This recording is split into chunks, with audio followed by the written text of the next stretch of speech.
We hear of atheism and people that deny God's existence a lot these days, but the reality is a majority of the world, even today, believes in a creator, a cause, a supreme being, someone or something behind everything that exists. This is just a part of our human nature. It's been the same throughout history.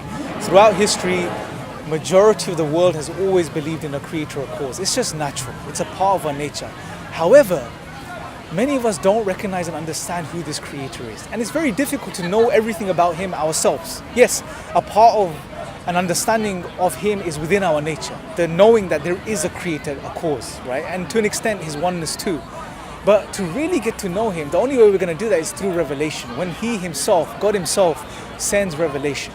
And this brings me on to a chapter of the Quran that I want to share with you guys today, which is the 112th chapter of the Quran, where God introduces himself. This was revealed at a time when some people came to the Prophet, peace be upon him, and they asked him, who is your God? What is he made of? Who is your creator, right? And then these verses were revealed. And these verses are profound because they tell us some very integral key things that we need to know about our creator, the one that made us, right? So anyone sincere watching this right now, anyone that has already acknowledged and knows, just from their pure nature and from observing and looking at the world around them, that there is something there. There is a creator there. I'm speaking to them right now. And what I want to share with you is these verses because they'll give you clarity on who this creator is. So God starts off in these verses by saying, say he is God, the one. Now I'm going to touch upon two words here briefly just to give us a more comprehensive understanding of them. Number one, the word God. Normally when you use God in the English language, it could mean anything, right? It could have 101 meanings. But in Islam, the word God uses to describe himself or his name, he introduces us, his name is Allah.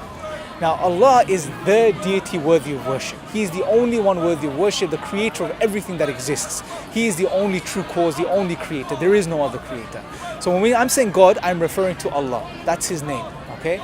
He says, say he is Allah, the one. And again, one, the word used for one here is a very unique word. It's called ahad. The word is ahad. Normally, the word used in Arabic for one is something else, right? But here, a very unique word is selected when God refers to his oneness. He says ahad. Now, ahad means one, but it's a unique type of one. It's a unique one. It's a one that you can't break into parts or pieces. It's a one you can't say, it's three in one or three distinct beings in one Godhead. No, you can't say this, right? It's a unique one. It's a one you can't break into parts. It's a one without the other. There is no other. This one is by himself. It's a unique one. And this one you can't correlate with or link with the physical creation, his creation. As soon as you start to do this, you lose the meaning of ahad. You can't say ahad anymore. Ahad is a unique one which is distinct and disjoint from his creation. It's not a part of his creation, right? So God says, say, just to summarize, say he is Allah, the only deity worthy of worship, the only God who is uniquely one. Then God says that he is absolute and eternal. The word used here in the next verse is samad. And again, this word is very deep, very profound, because it means absolute, it means eternal, but it also holds the meaning of that he is completely independent, free of need, perfect. He requires nothing or no one. He is perfect in himself. But everything else other than him, everything else in creation, everything that exists that he created is completely and utterly dependent upon him at every single moment of its existence. This is as-samad, right? And then God says that he doesn't give birth. He doesn't give birth, so we don't believe God had children, because he is the creator. He is all powerful. All he has to do if he wants something to be is to say be and it is, as he tells us in the Quran. So he doesn't go through any process like human beings do to create children and have children. It just doesn't make sense. Even from a natural perspective, from an intellectual, rational perspective, it doesn't make sense. So he says he has no children, he doesn't give birth, nor was he born. He wasn't created by anything else. He was eternal. He's absolute. And this is something the atheists make a claim. They say, well, okay, you say God exists. Well, who created God? Now, there's a few problems here. To accept God as an explanation, God is the most perfect explanation of everything that exists, you don't require an explanation for an explanation. Otherwise, you'll never have an explanation, right?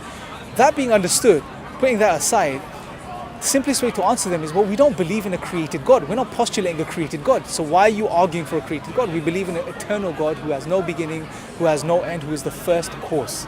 And then God finishes this beautiful short chapter, profound chapter of the Quran by saying, and there is nothing like him. There is no equivalent. You can't compare anything to him. Again, emphasizing what was previously mentioned, right? And this in a nutshell is a description God gives us of himself, and something we need to internalize and understand, and something anyone sincere and in line with the nature would already appreciate. Whatever I've said will make sense, that he is the only deity worthy of worship, the only God He is all powerful. He is uniquely one. There is nothing like him. He doesn't give birth or have children like us human beings do. He is distinct and disjoint from his creation, and that he wasn't born. He is eternal. He is the first cause, and there is nothing like him. This will make sense to anyone sincere and anyone in line with their nature. So I ask you guys to reflect on the Quran for yourselves and let the Quran speak to yourselves, right? Put aside all the misinformation that's out there. Go to the source itself, be sincere, and God will indeed, God willing, He will guide you. He will guide all of us. And may God continue to guide us and guide everyone watching this video. Till next time, may the peace and blessings of God be upon you all.